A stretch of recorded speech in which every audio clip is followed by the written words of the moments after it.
Hey everybody, welcome to the What is Money Show. I am thrilled to have you here joining me on my mission to help shine light on the corruption of money. Now, a little bit about this show and how it makes money. We are 100% sponsor based, which means that all the revenues we derive come from sponsorships. But I try to be very selective about the sponsors that I work with, specifically trying to choose those who have values well aligned to the values expressed on this show, like freedom, education, self-sovereignty, etc. So what I'm going to do is a few ad reads right here at the top of the show and then a few ad reads in the middle. And I hope you won't skip them. I hope you'll take the time, listen, and see what they have to offer, because again, these are hand-selected sponsors. Now I'd like to tell you about our sponsor, Pacific Bitcoin Conference, brought to you by Swan. Now, this is going to be a 2-day event in Los Angeles, November 10th and 11th, 2022. And if you haven't been to a Bitcoin conference yet, I highly recommend it, as there really is no better way to get integrated into the Bitcoin community. Speakers announced so far include Michael Saylor, Lynn Alden, many others. I'll be speaking as well. Michael Saylor is even quoted as saying, "This is going to be the event of the year, so you definitely don't want to miss it." So go to pacificbitcoin.com and use discount code BREEDLOVE to get your tickets today. Now I'd like to tell you about our sponsor, Ledn. Ledn lets you do more with your digital assets. For instance, Ledn offers a B2X loan product that lets you leverage your existing Bitcoin to buy even more Bitcoin. Or you can also get traditional Bitcoin collateralized US dollar loans through Ledn as well. Ledn also offers both Bitcoin and USDC denominated savings accounts, letting you generate yield on your digital assets. Recently, Ledn has launched a Bitcoin mortgage product as well that lets you use Bitcoin to buy a home or finance one that you already own. So go to ledn.io, that's LEDN.io today to sign up. Mr. Stephan Kinsella, welcome back to the What is Money Show. Thank you. Glad to be here. It's great to have you again. We're going to continue our journey into Hoppe's A Theory of Socialism and Capitalism. And I'll just read a quick excerpt here from page 22 in the PDF to get us rolling. Hoppe writes, "What then is the natural position regarding property implicit in one's natural way of speaking about bodies? Every person has the exclusive right of ownership of his body within the boundaries of its surface. Every person can put his body to those uses that he thinks best for his immediate or long-run interest, well-being, or satisfaction, as long as he does not interfere with another person's rights to control the use of his or her respective body. This ownership of one's own body, implies one's right to invite, which is to agree to, another person's doing something with or to one's own body. My right to do with my body whatever I want, that is, includes the right to ask and let someone else use my body, love it, examine it, inject medicines or drugs into it, change its physical appearance, and even beat, damage, or kill it, if that should be what I like and agree to." So we're kind of continuing this extension of individual self-ownership into this normative structure that we call property. Correct. And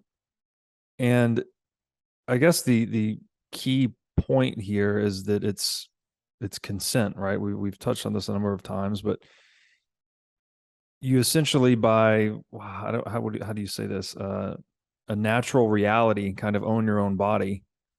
And so we're basically taking that principle and then extending it into a normative structure. And then after that, Hoppe kind of explores the consequences of when that normative structure works versus when it doesn't work. Right. So I think what Hans is doing here is he's trying to take you from A to B. So he's saying, look, if we're going to talk about right and wrong, oughts, norms, what the law should be, let's talk about the real world first. Like, let's talk about facts. Partly he does this because he wants to be careful not to make the error, which he sees, of going from is to ought, like just for saying like, okay, here's the way things are, therefore this is the way they should be.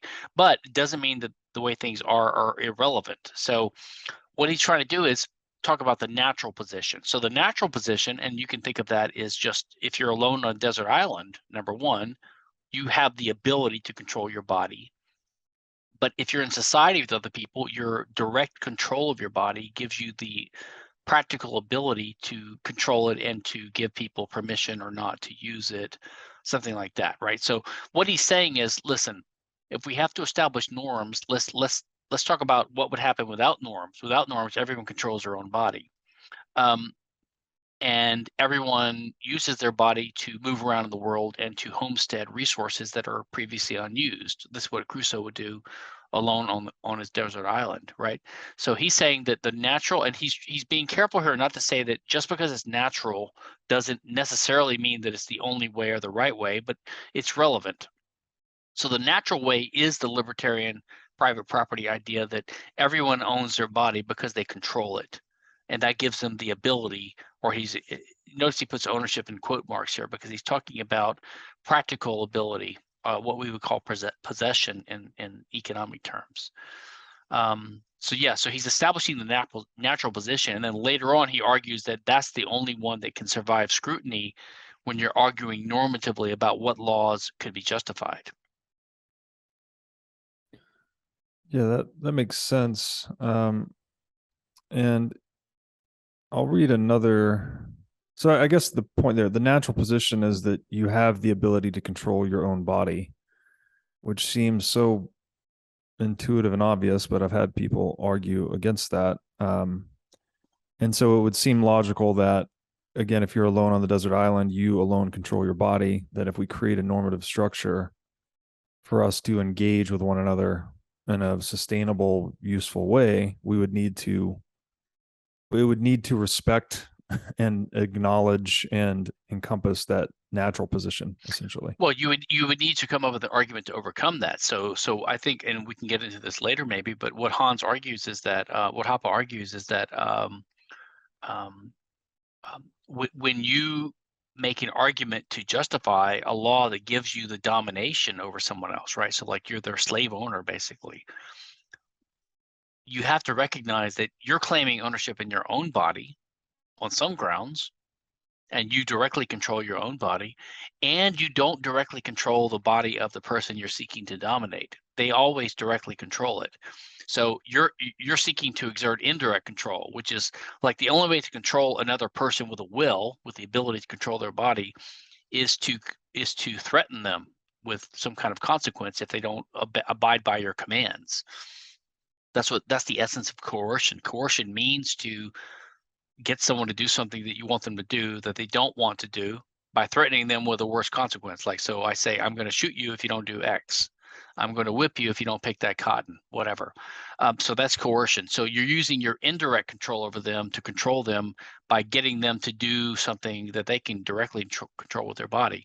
So what you're implicitly saying is they don't have the right to control their bodies, even though they directly control it. Yet you have the right to control your body as the slave owner, right?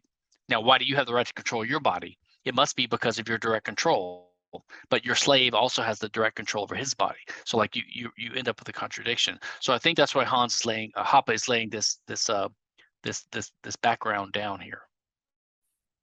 Makes sense. So the key aspect here is that it's about control. I mean, we keep using this term property, which is this normative structure. It gets a little bit muddied for some people because that term is used for many other things in the world, but it's about control over bodies and over resources. That's essentially what we're talking about. Who gets to control whose body and what resources. So I'll read another excerpt here. Hoppe writes, if, on the other hand, an action is performed that uninvitedly invades or changes the physical integrity of another person's body and puts this body to a use that is not to this very person's own liking, this action, according to the natural position regarding property, is called aggression. It would be aggression if a person tried to satisfy his sexual or sadistic desires by raping or beating another person's body without having this person's explicit consent. And it would be aggression as well if a person were physically stopped from performing certain actions with his body, which might not be to someone else's liking.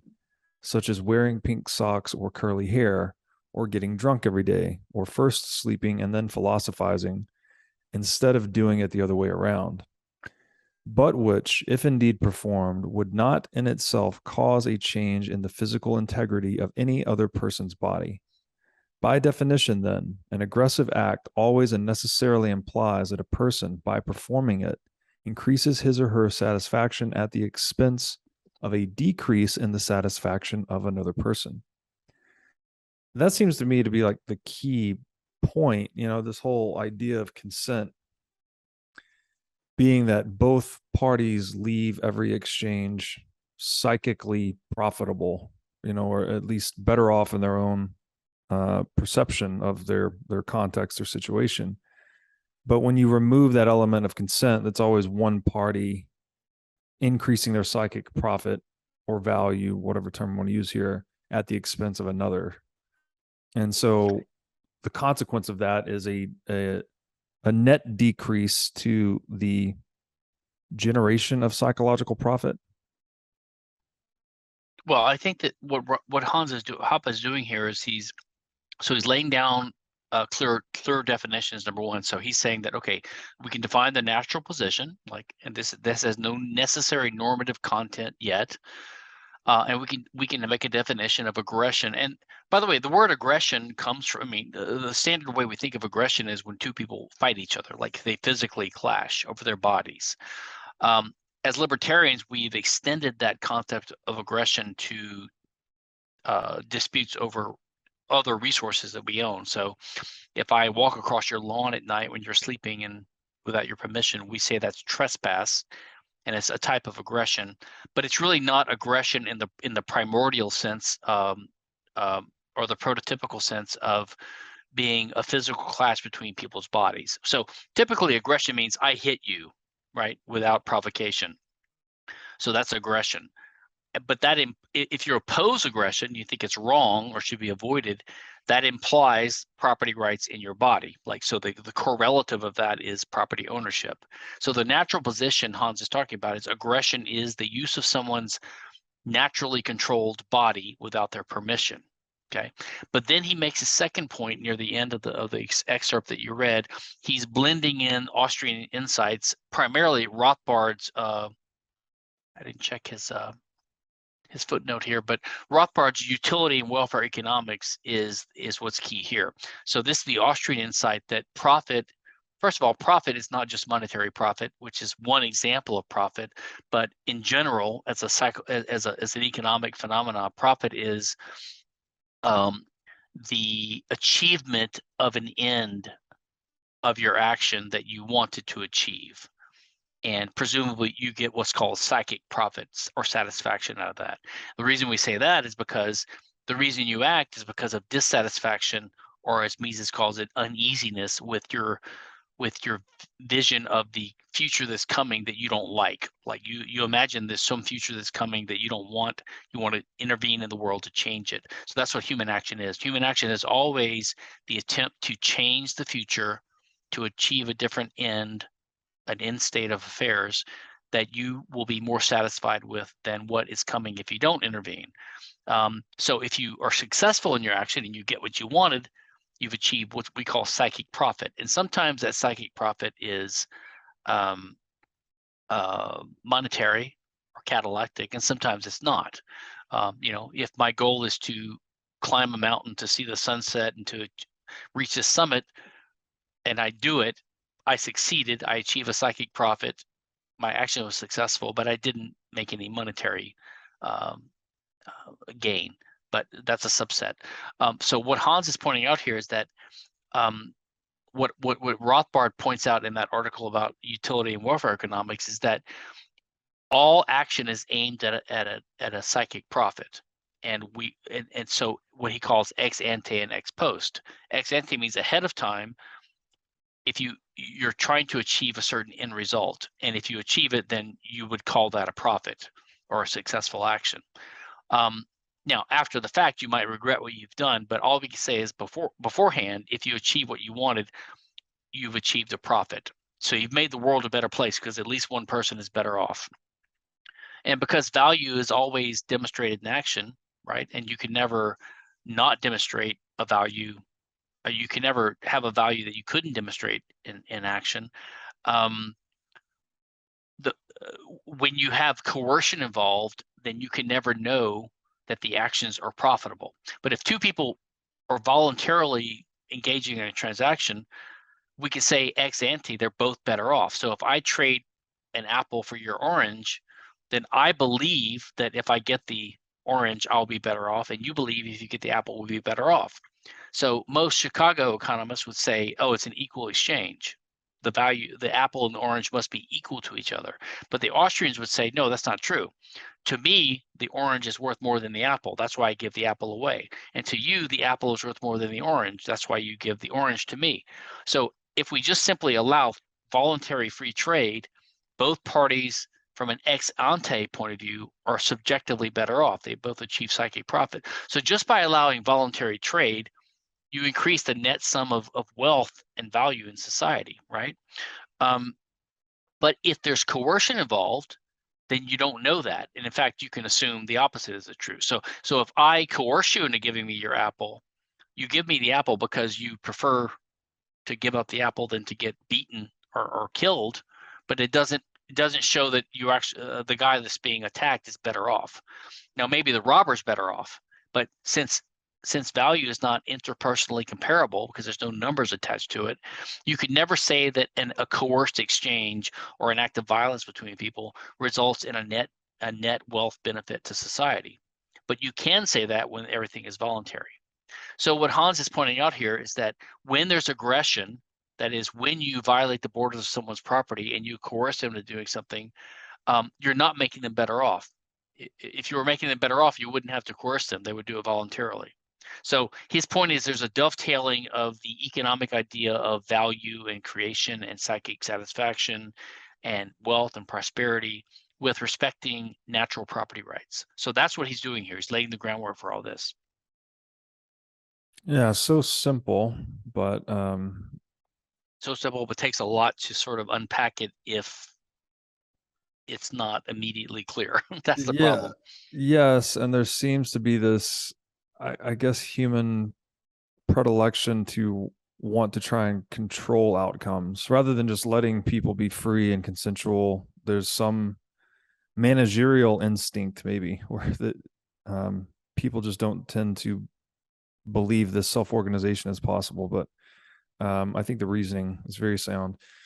Okay, now he does an interesting move here because he keeps going back to this proverbial land of milk and honey, as he calls it, where he's basically saying we would need a normative property structure even if resources were not scarce, that we'd still need something to decide how we deal with the physical reality of each of our bodies, even if resources are not scarce. So I'll read this excerpt.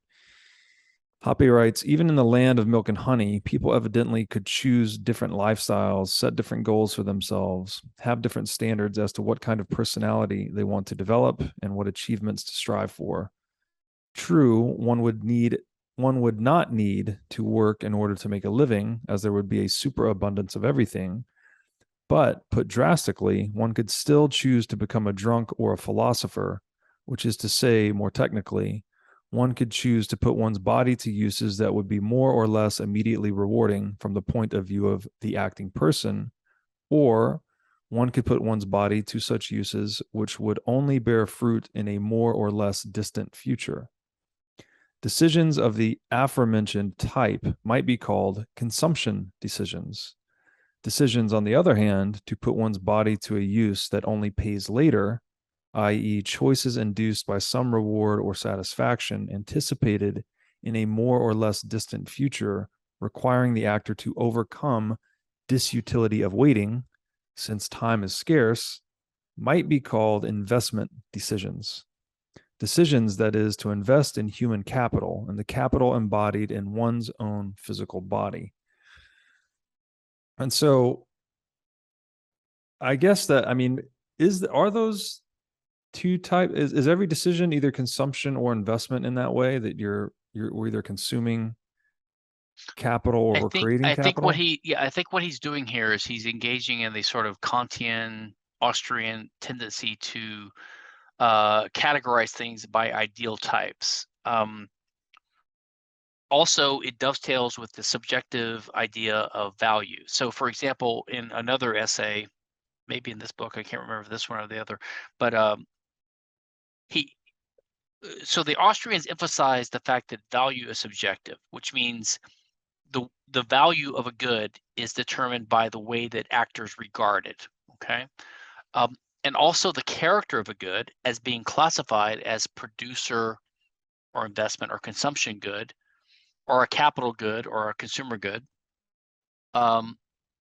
is dependent upon the way that the actors look at it. So nothing has an intrinsic quality. So like when people talk about the intrinsic value of an object, nothing has an intrinsic value. People basically value things. So value should be looked at as a verb, not as a noun.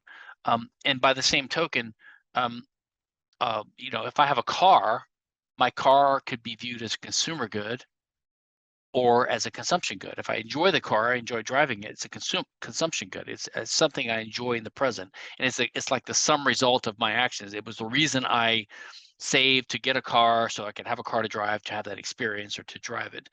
But if I need the car to go to work to make income for some other end, then it's an intermediate good or a capital good or a production good. So I think what Hans is saying here is that people can, and he's also getting here, I assume he's going to get at some point into the time preference idea. The reason that we have wealth is because we produce. We can produce because we take inputs and we rearrange them into more useful shapes.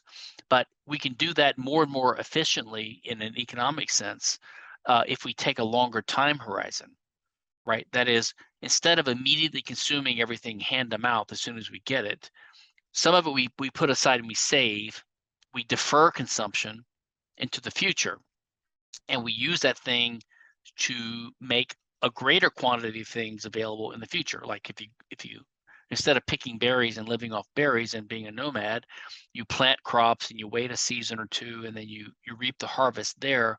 You have to have a lower and lower time preference, which time preference means the desire to have the concrete results of your actions now. You're willing to put it off into the future. So this is all interlinked together. So when he talks about investment, he's talking about deferring to the future, and he's talking about producing, which means having producer or capital goods. So, and this is what's happened in human society. Like humans don't always live just for the moment. They tend to think about the future, and they save some of their output of their current labor. Instead of consuming it now, they let it grow for the future somehow. Like they plant a crop, they build a farm, they have a factory, whatever. They're willing to defer consumption to the future, which allows there to be greater output in the long run. So I think that's what he's getting at here. That makes sense, and it's he's going to get into this, but the credibility of one's control authority over their bodies or over resources they've justly acquired, this is largely determining whether they want to continue to invest or they want to consume, right? Because if you have the expectation that your control authority over these resources, which is to say property, is going to be violated at some point, well, then you have the incentive to just consume it, because the saving strategy doesn't work in a world where someone's going to take your stuff, basically. Exactly, which is why, for example, a lot of Austrians and others point out the insidious effects of inflation on the moral character of society and our habits and what we do. If you expect that anything that I save is going to be eroded in purchasing power because the government is inflating the money supply away, then you're going to have an incentive to have a higher time preference, which means a lower long-term structure of production, which means lower productivity in the long run. So you change the habits and the character of people, and you impoverish the human race by having inflation, right, in the first place. Whereas, and the same thing holds true for property rights in general, right? So if you live in a society where there's marauding hordes of people, and they're, if you plant a crop of tomatoes, or you have chickens or goats, then they're going to be stolen when you wake up the next morning, then you wouldn't bother to do that in the first place. So everyone's going to start living a hand-to-mouth existence, which means we're all going to be like living like cavemen from 10,000 years ago, right? So the only reason that we can live better than that is because you can have long-term projects. But you can only have a long-term project if you expect to be able to reap the rewards of your current efforts in a distant future. And you can only do that in a stable, civilized society with some respect for property rights and the rule of law, and some kind of legal order. Yeah, it's really fascinating that we almost create this normative structure, obviously through observation, but it's really just sort of an imagined thing. And then it's our expectation of how much people will adhere to the rules of that game kind of determines the actual level of productivity in the world. It's really fascinating. Okay, so he's going to go through two consequences here. This is kind of a long excerpt, but I think the reasoning is really important. Hoppe writes, but whatever the degree, socialization of ownership, always and necessarily so, produces two types of effects. The first effect is the economic, in the narrower sense of the term, is a reduction in the amount of investment in human capital as defined above. The natural owner of a body cannot help but make decisions regarding that body as long as he does not commit suicide and decides to stay alive, however restricted his ownership rights might be. But since he can no longer decide on his own, undisturbed by others, to what uses to put his body, the value attached to it by him is now lower. The wanted satisfaction, the psychic income, that is to say, which he can derive from his body by putting it to certain uses, is reduced because the range of options available to him has been limited. But then every action necessarily implying cost, as explained above, and with a given inclination to overcome cost in exchange for expected rewards or profits, the natural owner is faced with a situation in which the cost of action must be reduced in order to bring them back in line with the reduced expected income. In the Garden of Eden, there is only one way left to do this: by shortening the waiting time, reducing the disutility of waiting, and choosing a course of action that promises earlier returns. Thus, the introduction of aggressively founded ownership leads to a tendency to reduce investment decisions and favors consumption decisions. Put drastically, it leads to a tendency to turn philosophers into drunks. This tendency is permanent and more pronounced when the threat of intervention with the natural owner's rights is permanent. And it is less so to the degree that the threat is restricted to certain times or domains. In any case, though, the rate of investment in human capital is lower than it would be with the right of exclusive control of natural owners over their bodies being untouched and absolute. It is so fascinating to me that changing these incentive structures, I guess, if that's what we want to call them, actually results in a shifting of the characterological development of human beings. Yes. It's almost like we are clay in our own hands or something like that. Yes, and by the way, for people interested in this, they should look at Guido Hulsmann's books on ethics and Ethics of money production. Ethics of money. And also there's a great article by Paul Cantor, who recently died, I believe. He was a great Austrian literary analyst, but he had some article in the Review of Austrian Economics about Thomas Mann and hyperinflation. Just look at that and you'll see all the amazing influences on the character of civilization. And you can see this if you go to other countries where they're always trying to trade money around. And, think about hyperinflation in Weimar Germany, when people are having wheelbarrows of money. I was just in Turkey and I saw this at firsthand. I went to a museum and there was a ticket.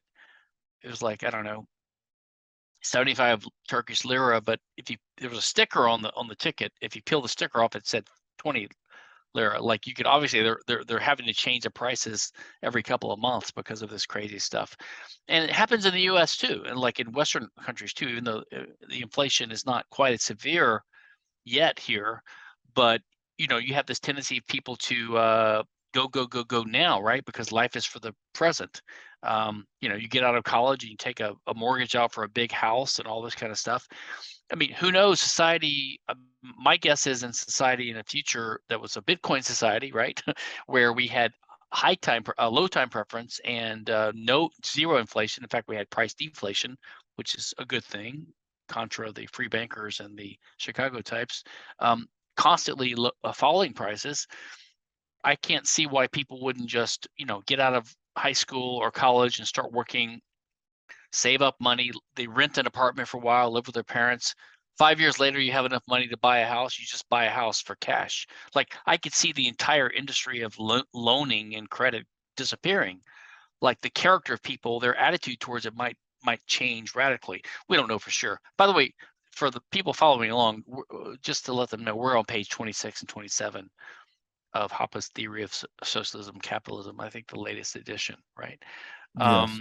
But I think Hoppe's point here is that there's always a natural balance between consumption or leisure and labor and investment or capital goods. And it's never 100% to zero. There's always a balance. But that when the government intervenes by like not having secure property rights or by actually threatening your property rights, it tends to shift the balance. And when you shift the balance, you always make people worse off just because of the pure Rothbardian utility and welfare economics. Like whenever you coerce people, you're going to make someone worse off. But also you can see the tendency would be towards making people more high time preference, like shortening, as he says, shortening the waiting time. So when you shorten the waiting time, because the future is rendered increasingly uncertain, like so when the future's always uncertain. Like 10 years from now is always uncertain. But when you make it more uncertain than it already is, then you make it even less preferable to wait for the results of your hard efforts, 10 years in the future. So you tend to look for shorter term profits, which means you have a shorter waiting time, which means you don't have as long of a production cycle, which means you don't have as much efficiency, which means we don't have as much productivity, which means we don't have as much prosperity, which means we're pushing us back towards the hand and mouth existence of primitives. So Right.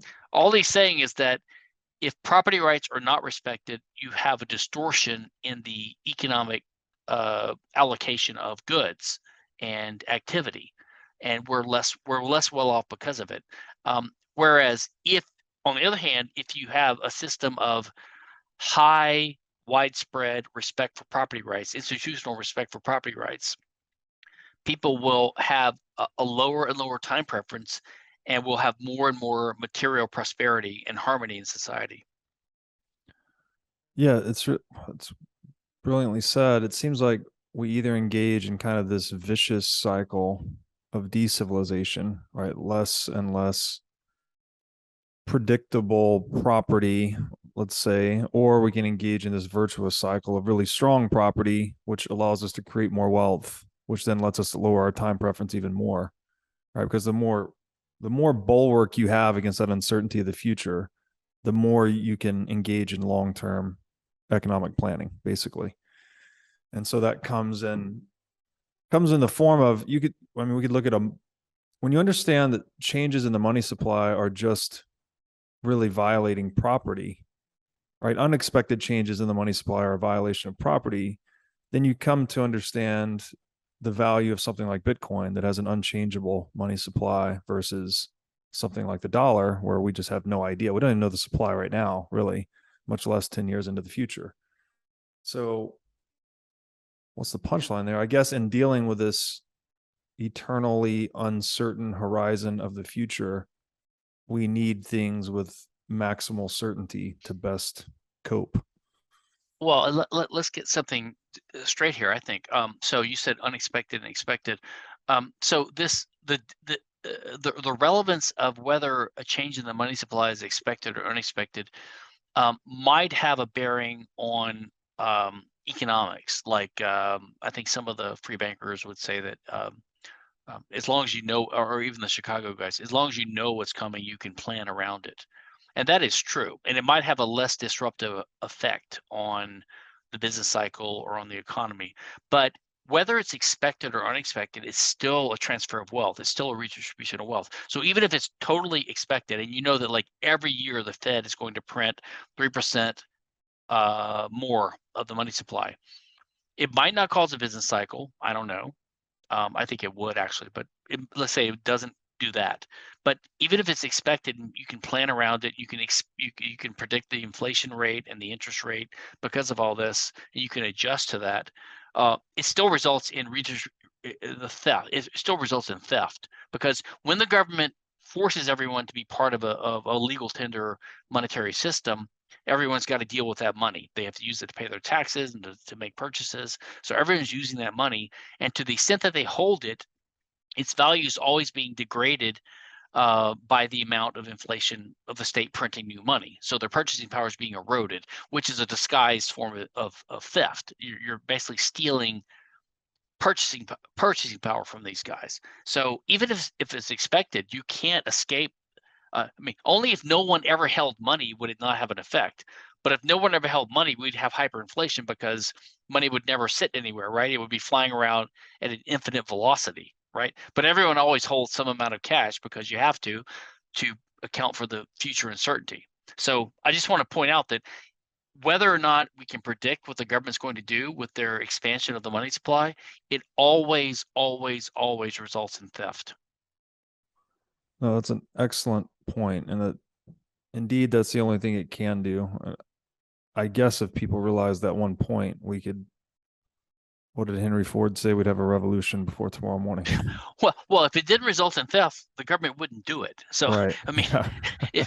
if they weren't getting something out of it, then they wouldn't do it. But if they're getting something out of it, it's got to come at someone's expense, right? So you can't have both. This is the problem with a lot of political theorizing. People think you could have both, and the reason they think that is because they've been isolated from the natural world, and they're rich socialist, white liberal yuppies or whatever, and they think you can have both. So people say things like, well, we can protect property rights, but we can also protect positive rights. So you can have your property right in your normal property and your income and all that, but people have a right to education and welfare and a roof over their heads. But they don't understand that you can never have a positive right that's free. Nothing is free in the world. This is the essence of economics, is realizing that it's always about opportunity cost. Every action is always about opportunity cost. Nothing in the world is ever for free and never can be for free. So if someone has a positive right, it has to take away from someone else's negative right. It's just no way around it. So if you have a positive right to a $25,000 tuition to a local university, that money, that wealth has to come from somewhere. It's got to be taken by inflation or taxes or deficit spending or whatever from everyone else. Like nothing is for free. And the same thing with money, right? Like, so you can't just say people, or the same thing with minimum wage. You can't just say, oh, we should have a free market, but we should have a minimum wage. People should be paid $25 an hour. Yeah, but if you do that, you're going to make people be unemployed. There will be a consequence. Right. And if you inflate the money supply, you can't just give money for free to people because they will spend it and that will cause prices to go up, and everyone else that's holding money will be worse off. Everything you do always has a trade-off. And that's the thing that progressives and socialists and liberals don't want to acknowledge, and many conservatives, unfortunately. Yeah, it's like it reminds me of trying to produce a perpetual motion machine or something. Yep. You can't. Yep. It's just not possible. And that's that modern monetary theory modern monetary theory is like the economic version of perpetual motion. You can get lots of things for free.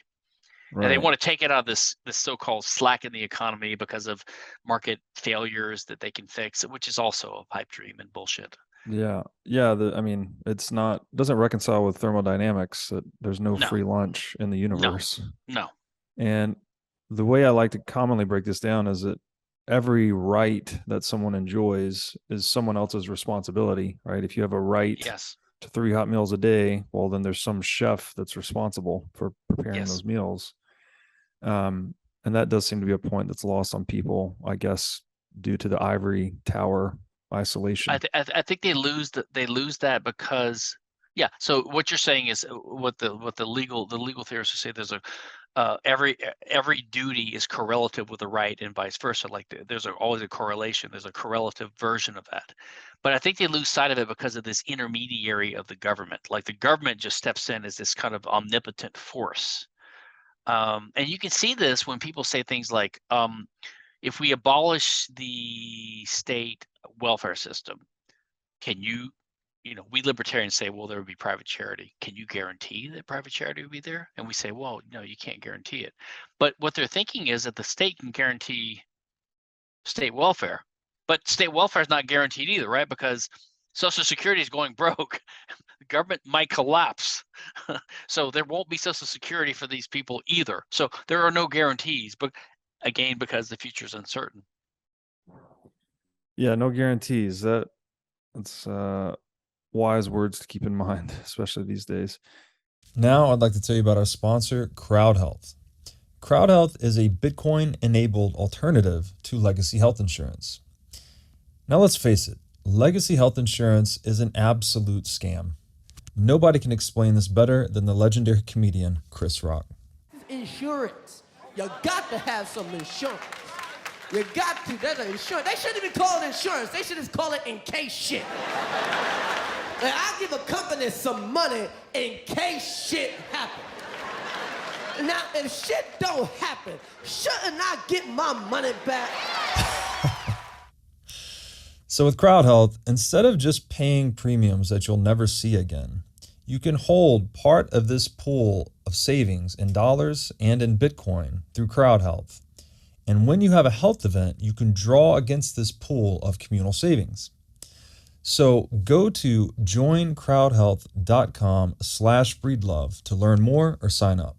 Now I'd like to tell you about our sponsor, Wasabi Wallet.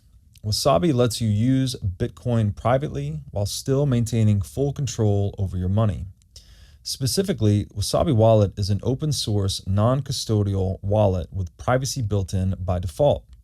By using Wasabi, you're effectively putting the private back in private property. Wasabi Wallet is an easy-to-use privacy wallet that can support any amount of Bitcoin transactions. So go to wasabiwallet.io today to download this state-of-the-art wallet software. Now I'd like to tell you about our sponsor, Swan Private. Swan Private is a concierge financial services firm based in Los Angeles. Now, I've known the Swan team for years, and these guys are laser focused on the Bitcoin mission. They even have a zero tolerance policy for all shitcoining. Recently, their CEO, Corey Klippsten, was instrumental in calling out many of these crypto scams right before they collapsed, saving a lot of people a lot of money in the process. Swan Private focuses on guiding high net worth individuals and businesses on all aspects of Bitcoin strategy, including buying, custodying, and market research. This concierge service provides you direct access to a private advisor by text, phone, or email. So go to swanprivate.com/breedlove today to sign up. Now I'd like to tell you about our sponsor, Bitcoin Conference 2023. This is going to be a 3-day event held May 18th through 20th, 2023 in Miami, Florida. This is going to be the biggest Bitcoin event of the year, and the past 2 years in Miami have been simply amazing. Speakers already announced for 2023 include Michael Saylor, Alex Gladstein, Corey Klippsten, and many others. Last year, we did a 10 million sats giveaway specifically for this event, and we're going to do it again this year. So, to get discounted tickets and enter for a chance to win 10 million sats, go to b.tc/conference/2023 and use discount code BREEDLOVE. Now I'd like to tell you about our sponsor, Masterworks. Masterworks gives you access to the fine art market at more affordable price points. They do this by offering you fractional shares in their $500 million portfolio of fine art. Now, fine art is an alternative asset class, and historically, it's been a great performer and a really good hedge against inflation. Most investors typically hold anywhere from 2 to 10% of their assets in an asset like fine art. To sign up or learn more, go to masterworks.com and use promo code BREEDLOVE. Now, I'd like to tell you about our sponsor, Casa. Casa makes it simple to buy and secure your Bitcoin without wondering whether you're doing it right. Specifically, Casa provides a multi-key custody solution, which is by far the most secure way to custody your Bitcoin. Now, when I talk about Bitcoin being theft-proof money or inviolable private property, a multi-key custody model is exactly what I am talking about. Using multiple keys lets you maintain full control of your Bitcoin while also giving you redundancy in case you lose one of the keys. It's also the best way to secure your Bitcoin for inheritance planning purposes. So go to keys.casa, that's C-A-S-A, today to sign up and use discount code BREEDLOVE. Okay, Hoppe goes into a second effect here. And he writes, the second effect might be called social. The introduction of elements of aggressively founded ownership implies a change in the social structure, a change in the composition of society with respect to personality or character types. Abandoning the natural theory of property evidently implies a redistribution of income. The psychic income of persons in their capacity as users of their own body, as persons expressing themselves in this body and deriving satisfaction from doing so, is reduced at the expense of an increase in the psychic income of persons in their capacity as invaders of other people's bodies. It has become relatively more difficult and costly to derive satisfaction from using one's body without invading that of others, and relatively less difficult and costly to gain satisfaction by using other people's bodies for one's own purposes. And he goes on to write, then the redistribution of chances for income acquisition must result in more people using aggression to gain personal satisfaction and or more people becoming more aggressive, i.e. shifting increasingly from non-aggressive to aggressive roles and slowly changing their personality as a consequence of this. And this change in the character structure, in the moral composition of society, in turn, leads to another reduction in the level of investment in human capital.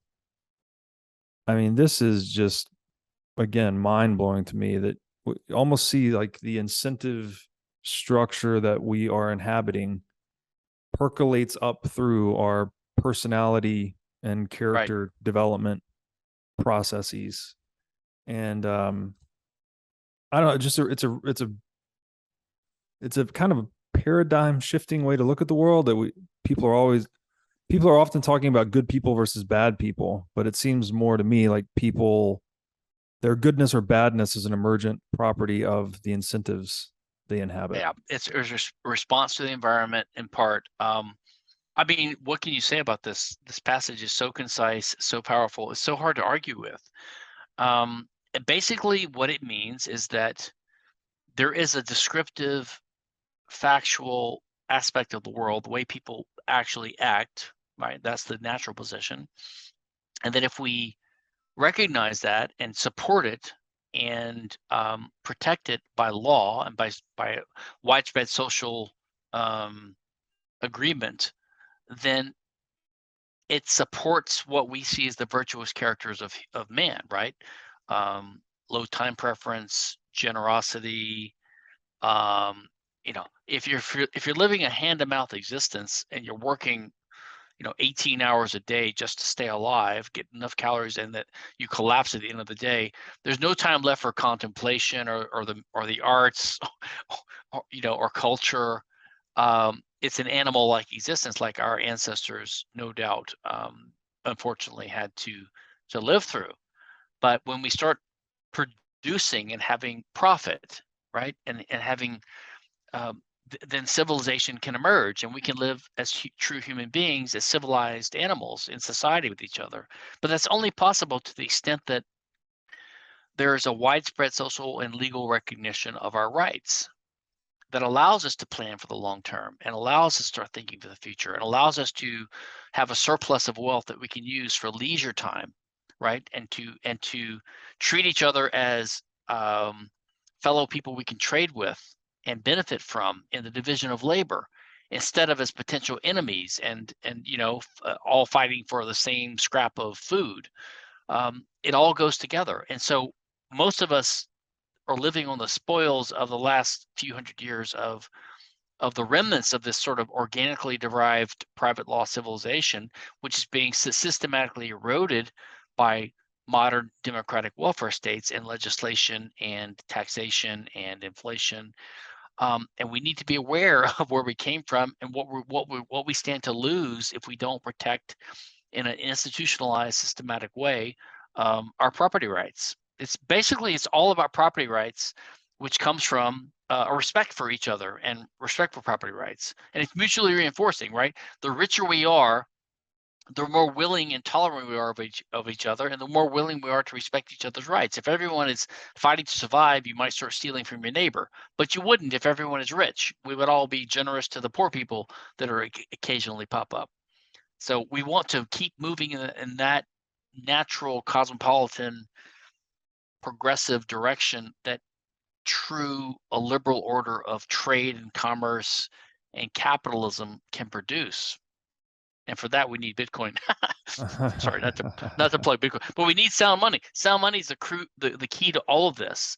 And loose money or fiat money run by the government is basically the problem of all society nowadays, because all the problems we point to, the concrete everything the government the state does that we think is horrible, wars, they couldn't do it without control of the money supply, right? Because they can't tax the people enough to finance it. So they finance it by just printing more money. They print more money because we don't have a sound money. They've gotten rid of the sound money of gold, and they just print more money. So basically, once they lose control of the purse and the money system, states' power will be radically curtailed, in my view, which is one reason. I mean, I don't think the achievement of Bitcoin as the world money would result necessarily in anarcho-capitalism, but it would result in governments that have to live within their budget, right? And that would be a huge curtailment of their activities. Yeah, it's such a net gain for humanity to just, even if it remained the dominant institution in the world, which I don't think that it would on a Bitcoin standard, to your point, they'd have to live within their means versus just externalizing all these losses onto the productive economy. It is fascinating to me, though, that this whole thing is kind of like based on trust, right? If we just trust is such a loose word here, based on the belief that others will continue to adhere to the rules of the game, right? Which would be, say, private property being kind of the rules of the game. But the state, it's such a paradox in that the state sort of maybe didn't need to exist to enforce private property, but we use the state to enforce private property. But it ends up preying on its very foundations over time. Yeah, the way I look at it is this. You have to be sort of realistic and separate your aspirations and your activist goals from a realistic analysis of things. It might be possible that some utopia that we're imagining is impossible. However, society is clearly possible because we have it to some degree now. It's not perfect, but we have it because we're obviously richer than cavemen, right? I mean, this happened somehow. It's like when people criticize money, like, so this comment you had about trust, like it depends upon trust. It could never be anything else. It could never be anything else because there is no God, and if there is, he's in the background. In other words, you can never have a society, you can never have a state overlord that comes down and enforces these rules on us and makes us abide by our contracts and live like civilized people, because there's no one to watch over that super state, right? It would become a tyrannical or whatever. So, like, the only way you can ever have society is that if it's organic and it makes sense. It's the only way it's possible. And that seems like an elusive goal, but it is possible to a degree because we have it to a degree. We just don't have it to 100% degree or anything near that, but we have it more than 0% because we're not living like cavemen, right? So for society to form, you have to have enough of a network effect, to put it in crude terms, among people. Like, you have to have enough people with enough natural human empathy, and they respect each other's dignity in addition to their own, but they respect their neighbor's dignity and rights enough to overcome the natural, like narrowly selfish interest that would ruin it because of the prisoner's dilemma, basically, right? The prisoner's dilemma would say that, like, basically everyone's going to always be trying to get as much of their slice of the pie as possible, given this horrible redistributionist democratic welfare state system. And so you just have total chaos, which we have to a degree, but it's not complete because people are not totally without empathy. Yeah, sure, sociopaths and psychopaths and legislators are without empathy, but not everyone. There's enough of us that have a remnant of human empathy that keep that at bay and keep it from going to 0%. So I think what we have to recognize is that we are still in the infancy of human civilization, of what we could be, what we might be someday. Now, libertarian activists are always impatient, and they want to do something in their lives to make liberty happen now, right? And that's fine. I don't think that that's necessarily the way it will proceed or can proceed, or that you can do much. You can always do a little in your own little pockets, but if liberty is going to come, it's going to come organically, in my view. Same thing with Bitcoin, by the way. I don't think that these Bitcoin promoters are going to be the reason Bitcoin succeeds. If it succeeds, it will succeed because it fills a need when the dollar collapses, something like that, right? So it will succeed despite or not despite, but notwithstanding the efforts of the promoters. You're not going to get people. I mean, we've seen this in the last 15, 13 years. All these Bitcoin activists have gone around trying to persuade mom and pop stores to accept Bitcoin as payments. It's always an uphill battle because it's not just natural yet, right? I mean, Uber, you don't have to tell people to use Uber. They use it because it makes sense, right? Uber. So I think we have to wait for Bitcoin to reach its point. And the same thing with liberty. So what I'm saying is, I think that we are in a primitive age of human society. We're not yet. We're still a primitive species. We think that we're advanced and we're beyond the primitive ages because we have spaceships and we've landed on the moon and we have lasers and computers. But it's just because we're really smart apes. But we still believe in, birds are, no, I guess that's a joke. The birds are fake, but we still believe in UFOs, and we still believe in 9/11 was a hoax, and we believe Trump didn't really lose the election, and people believe these crazy things, and God and religion and Christianity and Islam and all these things, right? So I think we're still in a primitive phase of human society. And so given all these things, it's actually impressive we've come so far. So I just hope we can avoid the gray goo and the nuclear meltdown that might be coming and escape this primitive growth phase and somehow reach the stars. But if we do, and I think we might, it's going to because liberty has a natural impulse of its own. I think it does. I just think we haven't seen it. Just like Bitcoin is not being used every day yet, someday it will be, right? Yeah. So 50 years from now, some people are just too impatient to wait. Yeah. Or they're looking around. But it's not up to them whether they wait or not. It's going to happen when it happens. So even if they're impatient, they're just going to be frustrated. Yes. I often echo this sentiment too when I say, obviously we talk a lot about Bitcoin on this show, but there's nothing that I can do that can hold a candle to Canadian government seizing bank accounts, right? It's correct. When there's a real need created for unseizable money, that's what actually drives adoption. I often say pain is information. Basically, people need to feel the pain of unsound money or government overgrowth. Correct. Before they start to understand the value of sound money or a check on government overgrowth. Or teachable events like, I think until the Soviet Union fell in the late 90s, we Austrian economists had all of our arguments, but people just ignored them.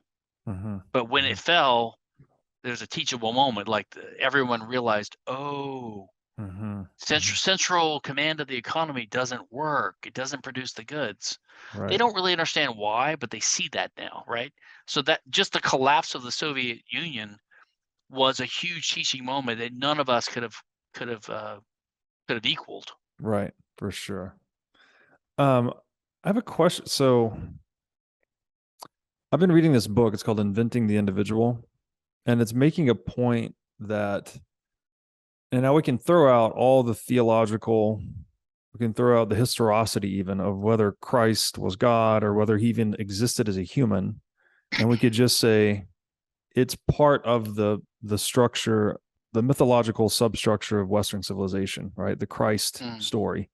Mm-hmm. And he makes the point or the argument in that book that it's because we have the Christ story at the bottom of Western civilization that we even invented the economic concept of the individual.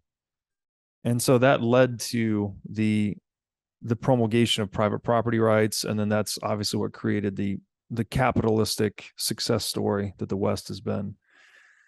And you mentioned earlier, you said something that, you have to have enough critical mass of people with empathy or respect for one another's rights to sort of bootstrap this game of capitalism, right? Based on private property. Do you think that religion or, I don't know, mythology, storytelling plays some role in like getting this game off the ground? Because I mean, how else I'll do we be get to honest here. private property rights? I'll be honest here. I like to do something that a lot of people that are thoughtful people that have opinions don't do, and that's like I like to know the limits of what I know, right? So I don't know, partly because I am only a beginner on, or an amateur on history, for example. This stuff is a big field, so I'm always skeptical of people that claim to have the truth, whatever. Like as an atheist and as a skeptic and as a modernist and as a cosmopolitan, I'm pretty anti-religion in a sense, like as a theological thing, and anti-Islam and all this stuff.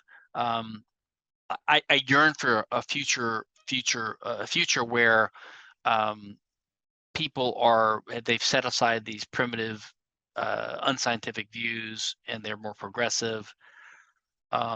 Without being lefty, right? More tolerant, more multicultural, more whatever, but in a humanistic, in a good way, right? In a capitalistic, libertarian way. Now, I am sympathetic to the West as a creature of the West, and I do think that the West had something to do with it. I'm not sure how cause and effect works, right? I was going to point to you. There's a guy, and your viewers maybe who's interested in this topic. There's a guy named Roy Casagrande, who has a couple of really good lectures, which I've been fascinated by on YouTube. One's called A Very Brief History of Western Civilization, but the other one is called How Islam Saved the Western Civilization, right? So and he might have something to that second thesis, even though Islam, I think, is totally irrational and nowadays is barbaric. The history of these things is complex and nuanced. So I don't. What I think personally about religion is that religion is a primitive philosophy.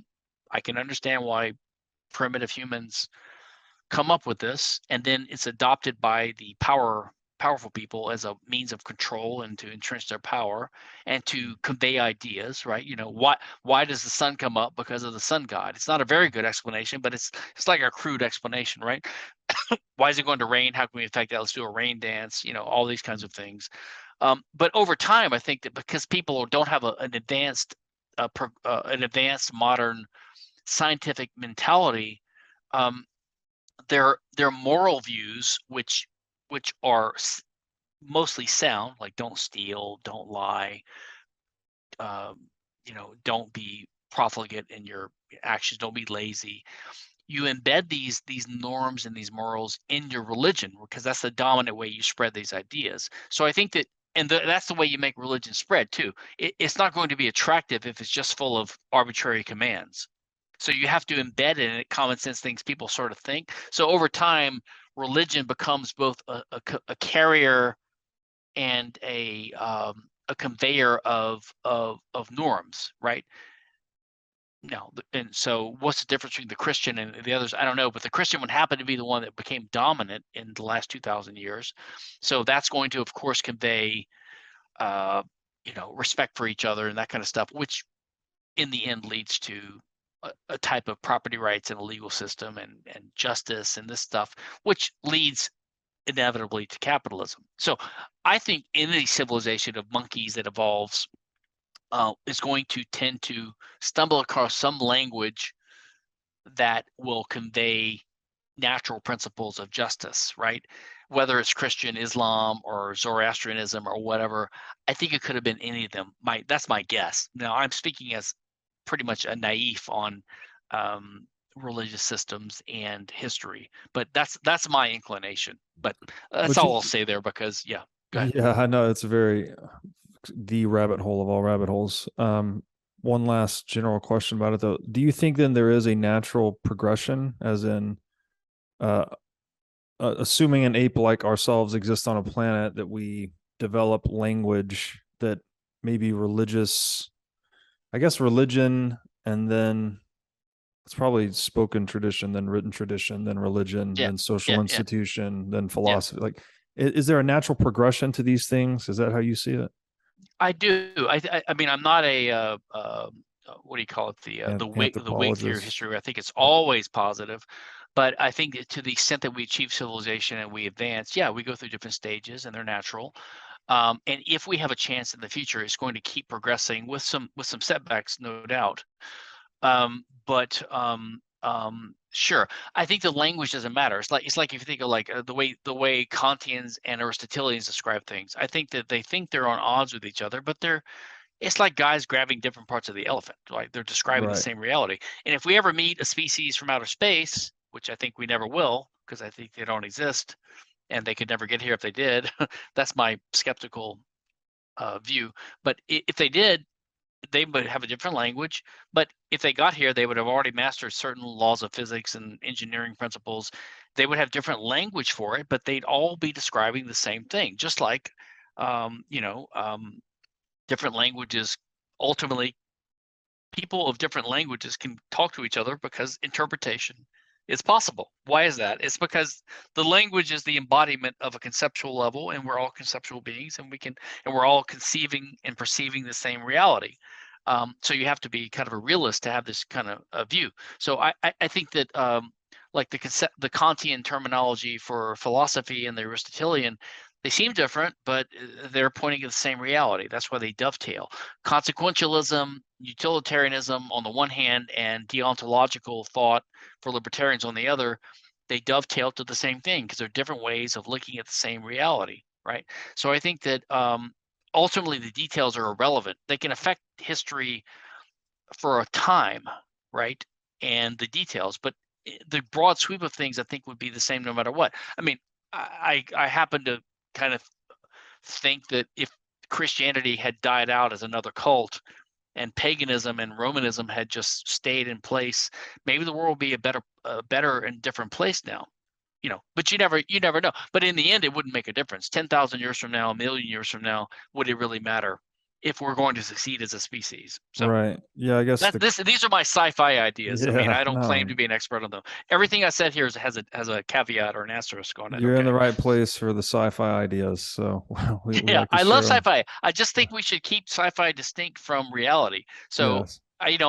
Just because I like Star Trek and Star Wars doesn't mean I think that Warp 10 is a meaningful concept and it's really anything more than fantasy, right? Or that we will achieve Warp 10, or that's an explanation, or quantum computing really makes sense. Yes. Just because you have a bunch of space cadets and government grantees and people seeking the Nobel Prize claiming these crazy things in Omni magazine articles or whatever, Yeah, there is that weird saying though that science fiction tends to precede science fact.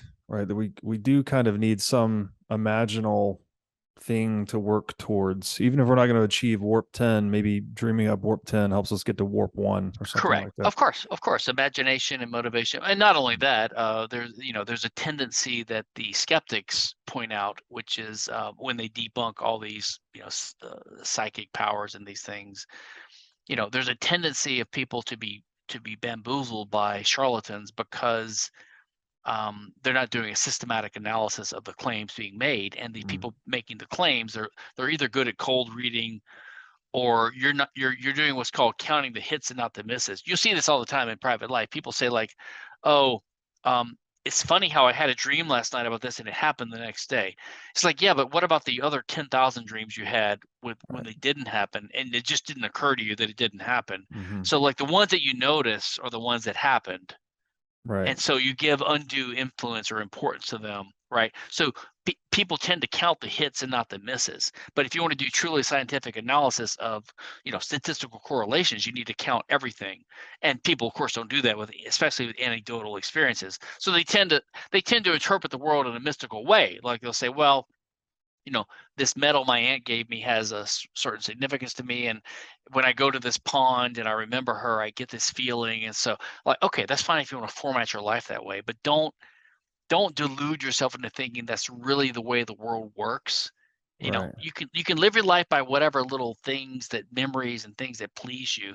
Just like, don't think that warp 10 or warp whatever is a warp drive is possible just because it's in Star Wars. You can enjoy Star Wars without deluding yourself that it's a future prediction of the world. Yeah.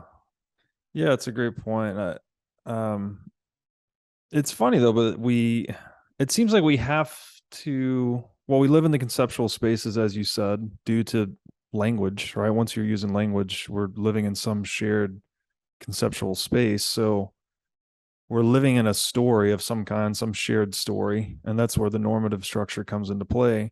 So maybe an aspect on the process of civilization is just us learning to tell better stories, to live in better stories that are more in harmony with the natural position, maybe as Hoppe puts it. And property would be one of those stories, right? It's like, look, everyone owns their body. Yeah. Let's live in the story that everyone owns their body. That's a good way to look at it. I think that we're basically refining our stories so that they're less and less unscientific in a sense, right? Or more and more rigorous or well-defined. We start eliminating illusions and reification is another thing we have to reification means you imbue some. Yeah, you imbue some tendency you see and you give it a personality or an existence independent, like say, I don't know, like people say things like, oh, well, if you're Kinsella, if you're against intellectual property because property rights only apply to material things, then are you saying only material things exist? And they'll say, what about love? It's like, yeah, but okay. When we say we have to think about what we're saying. When we say, does love exist? Or do rights exist? What do we mean by those words? Mm-hmm. So when I say, does that chair exist? That has a certain meaning. Just because we have an imprecise language subject to ambiguity doesn't mean that you can use that ambiguity to prove mystical or nonsensical things, right? So the chair exists. That has a meaning. I'm saying the chair is there as opposed to not being there, right? Like I can sit on it, right? It's not like an imaginary chair, a chair from my memory, or a chair that I dreamed up, or a chair on a piece of paper. It's a chair that's a collection of molecules that actually has a physical effect on the universe in a certain way that lets me sit on it, right? That's affordability, right? I've learned that term recently. It's got an affordability. The affordability is it affords you the ability to sit on it. But if I say, does love exist? What I'm really saying is, does that conceptual categorization of the way humans interact and my explanation using that concept, does it help me explain human interactions? Does it help me understand things? In other words, does the concept have a referent? Is it a valid concept? And I'd say yes, it is. But it doesn't mean love exists in the same sense that chair exists, because it's sort of a derivative or a high-level abstract complex phenomena, right? Now, if you say, do rights exist? Again, if you take it too literally, you become a monist or a logical positivist, and you start thinking, well, I'm asking whether there's a moral fact, a fact in the world that's like a fact, like does a chair exist, or does the sun go around, does the earth go around the sun, or whatever, or does gravity have this quantity? And then you say, well, then the right way to start determine that is let the scientists decide. We need to do an experiment to determine this fact. Maybe it's a moral fact. So then you become one of these engineers who thinks everything is reduced to engineering bullshit, and then they become central planners and they take over the world, and we have a fascist hellscape. But what you really mean when you say does a right exist is, what you really mean is, can I justify this normative claim? Like, can I come up with a good argument when I make this appeal to you that satisfies you that I have a good reason for what I'm saying? It's not the same thing as saying, does a chair exist? So again, we just have to be careful with language. And if you're really sincere about truth and coherence and knowledge and justice and all this stuff, don't just try to argue what we call tendentiously, which means like a lawyer, like I do as a lawyer, like which I try not to do as a libertarian. Like you have a goal in mind and you want to come up with any argument for it no matter what. And you're going to stick to that position no matter what, which is, by the way, what older people do, right? Because they're stuck in their positions now. They're stuck with the, like, you know, if you argue Trump had the election stolen and now you realize it's bullshit, you pretty much are stuck with that claim now. You can't go back on it unless you have a lot of fortitude. You know what I mean?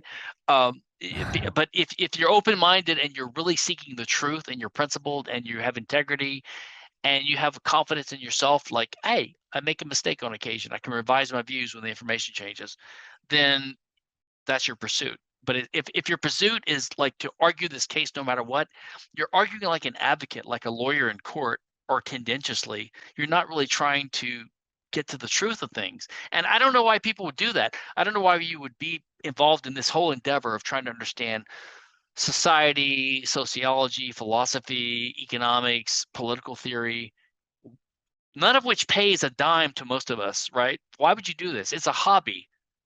And to me, the attraction of the hobby is to understand more about human nature, human society, and reality, the world we live in. It's to understand the world and to understand truth. It's not to argue a position. Now, for rights, it's a little bit different because I do have certain values, and most of my fellow humans and my fellow libertarians especially, we have certain commonly shared values. We don't want people to run around murdering infants, right, and raping little girls. So I don't want that. That's part of who I am. It's part of my value system. So I'm going to try to come up with technological, and economic and societal and social and institutional means to stop what I don't like. Just like if I want to feed my family, I might, build a farm that can feed us, or I might build a fishing net. I can catch fish. It's a means to an end. The means to the end, my end is a world of peace and prosperity. And one way to achieve that is to set up institutions that help achieve that. And another is to spread the message and to try to persuade people, join my side, so that we have more of us than more of the bad guys, right?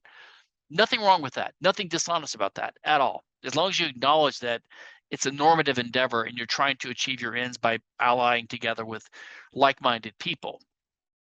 You keep getting me on tangents, Robert, but that's another tangent. Good. Sorry. These are really good. What came up for me there was, I think that's the difference between sophistry and philosophy, right? Is that you're either trying to argue a relative point home, like you have a position and you're just trying to win the argument, yes, versus like an openness to truth, right? You have to be, in order to learn, you have to always be willing to accept that you could be wrong, obviously, yes, and reevaluate presuppositions and whatnot. And that, just to speak to the thing we were talking about, the existence, people saying that if you don't believe in intellectual property, you don't think ideas exist or something like that. Right. You've never made that claim. I don't think. It's an understanding of scarce versus non-scarce, rivalrous versus non-rivalrous, right? These are just more precise terms rather than just something existing, right? The idea exists in a different way than a chair exists. That's kind of the crux, I think, of the property. Yes, intellectual property. and in the case of IP, what's crucial to recognize is something, and look, these are nuanced. So again, everything we're talking about here is so nuanced that you're not going to even follow us here unless you're really sincere and serious about ideas. If you're just trying to argue a case, you're just going to blow this off, right? Yeah. But no. So the thing is, the essence of the reason, I keep getting deeper and deeper into the essences of things. So my first revisionist thought on this, 15 years ago was, okay, well, the first thought was, okay, IP is wrong for A, B, and C reasons. It doesn't fit the scarcity thing, or it doesn't fit the utilitarian, argument that people come up with. It doesn't do what they say it does, right? So like kind of the standard, you haven't met your burden of proof. But then the second thing was, like, I classified IP rights as, like, if you think about what property rights are, they're always rights to control scarce, conflictable resources, rivalrous resources in the world. And IP rights end up taking those control rights away from you by means of what I call a negative servitude or negative easement. Okay, so that's one, fundamentally, that's the ultimate problem, is that IP rights are just disguised property rights takings. Okay, they're disguised in a complicated way that confuses people. That's why they get away with it. But then if I want to go to a more fundamental level, fundamentally the reason, so when people say, people sometimes paraphrase my argument like, Kinsella believes intellectual property doesn't exist. Now, obviously that's an imprecise way of putting what I think, because intellectual property rights and law do exist. And my argument was never that IP rights don't exist. And my argument was not that information or knowledge doesn't exist. And it's never that it's not important or it's not part of human action. But it is that it's a fundamentally different type of thing that we conceptualize in the world. And because of its nature, it's not subject to ownership. Now, the reason is because a chair or a car or a stick or a piece of land or a cow or your body, these are things that you could say metaphysically independently exist. Like they exist and they're subject to conflict, right? Or I would call them conflictable resources. So these are the things that we need to use in the world as scarce resources or scarce means or resources of action, or as I would call them now more precisely, conflictable things that you use in acting, and that their nature is that there can be conflict over them. And because there's conflict over them, the only way to use them peacefully and productively in action is if we have rules where people recognize not to use the one owned by someone else. So that's why property rules emerge. So the fundamental problem with treating information or knowledge as property as ultimately is that it's not an independently existing thing, right? It's not a conflictable thing, by which I mean we always interpret. So just as we human beings, there's no value in things. Value is only attributed to things by a human being acting to pursue that thing, showing that they value it. By the same token, there's no information or meaning in things. It's just, if you come across a rock in the desert with some patterns etched on it, they might be random, or maybe they were etched there by someone else from 3,000 years ago, like hieroglyphs from Egypt or something. So you might interpret that hieroglyph as a pattern impatterned by an impatterner. So someone trying to signal or send a signal or a sign or a message to you through a medium. The medium was the rock, like they carved a thing in the rock. But it's always the impatterning of a substrate, I call it, or a carrier, basically a medium, an underlying physical object. So knowledge or information never exists as an independent thing. It's always just the arrangement of an underlying thing, because information can't just exist out there like something you pluck down from the clouds, like a bunch of letters floating around. Letters only are the impatterning. It's like there's no such thing as real circles. You can have a circular shape, but the shape is a real thing. Like if I draw a piece of, take a pencil and I draw a circle on a piece of paper, I can call that a circle to conceptually describe it, but there is no actual circle there. Circle is an abstract geometrical concept I use to understand what I just did. But in reality, there's just a bunch of lead molecules on a piece of paper, and those are all physical things, and someone owns that. I own the paper, I own the pencil, I own the lead granules on the paper, right? So I don't own the circle in addition, and there is no circle. There's a circular shape, but the circular shape is just the way my mind interprets the way that those things are arranged, right? And so when people say you own information, they're double counting, because they're saying that you own your car and you own the way it's shaped. You own your piece of paper and you own the way it's shaped. You don't. It's very similar to the mistake when people say, oh, I have a right to free speech. Yeah, but you already own your body and your home, which gives you the ability to speak inside your home. So if you say you have the right to free speech in addition, which is really just redundant and just a description of the consequences of having the right to own your body and your home, when you say you have a right to free speech, you reify it and you make it into an independent thing, and then you come up with people saying, well, if I'm on your property, I want to say what I want to say, you can't stop me because I have a right to free speech after all. They've divorced this conceptual consequence description from its original roots, right? Which is what people do when they say, oh, there's numbers, there's words, there's plays, there's plots of movies, there's inventions, there's designs, there's ideas. All these things are just useful knowledge that we have, which is always stored on a substrate or a carrier or a medium. But that medium is just arranged in a certain way to hold that information that someone else can or cannot perceive in that way at a future time. But the thing itself is always owned by an owner. Mm-hmm. So you can't double count. You can't say someone owns the information and the thing. I don't own a red Corvette and its red color. If I own a red Corvette, that means no one can drive my red Corvette without my permission. And I'm getting a purple Porsche next month, so I should know. Burgundy Porsche, whatever. It's funny you said double counting there. Yeah. Because the thing that was coming up for me was that essentially with ideas is that they suffer from the double spend problem. Yes. If I say something to you, I've maintained a copy of whatever I said. I have the knowledge and I gave you the knowledge. So yes. That's the that's problem, why I brought right? up the inflation. That's why I brought up the inflation thing earlier. You can't inflate money and just benefit the guy getting it and make new wealth without hurting anyone else. It always comes at the expense of someone else. So you're double counting the money in a sense. Or if you say, well, people they have negative rights, but they have positive rights too. It's like, okay, so you have a negative right to your property, but everyone else has positive rights to, free college education. It's like, yeah, but their free college education comes at the expense of my house because I've got to pay property taxes now to fund your college education. Like it's nothing is free. This is the essence of libertarianism. Nothing is free. Right. Which comes to economics. Right? Nothing is free. Well, this double counting though, this is by definition illusory, right? When you're double counting, you're representing as if two things can coexist that simply cannot. Yes. So it seems like a clear pathway to self-deception and bullshitting. And by the way, this is one of the arguments made by the Rothbardians when they had this debate about fractional reserve banking, which I'm a little bit on the other side of, but it's a nuanced thing which we don't have time to get into. But so like Hoppe and these other guys, they argued that one problem among many of fractional reserve banking, even fractional reserve free banking in a private system, is that you're double counting. You have what they call dual titles to property, which results in monetary inflation in a sense, and they thought it leads ineluctably to fraud. Now, I think they're slightly wrong about that because